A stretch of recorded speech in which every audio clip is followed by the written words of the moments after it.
the discussion part is necessary.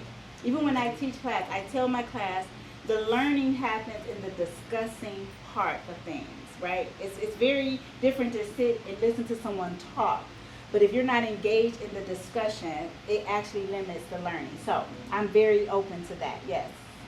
So I know that we were able to flip some of this information, but bottom line, we grew up, and I grew up in the civil rights era.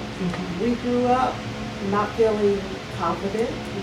We grew up feeling we were ugly. Everything, we grew up never being represented in a positive light. We were always black were associated with trouble or ugly or evil. So a lot of that mindset was put in us growing up. Yep. We grew up with a lot of fear. My parents used to tell me, don't go over to Murray Hill and don't go to the west side when you get your driver's license. Well, that put fear in us. That fear still follows us with police stops. That's correct.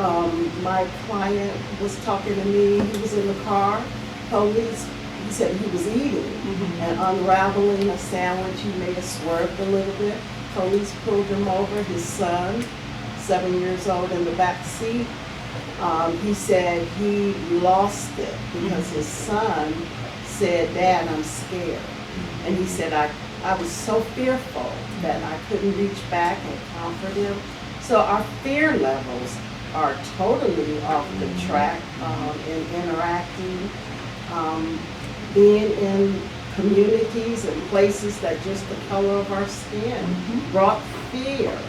So, yes, I think in the latter years, a lot of it turned positive when James Brown came out with the song, I'm black and I'm proud. We start feeling we black and we proud.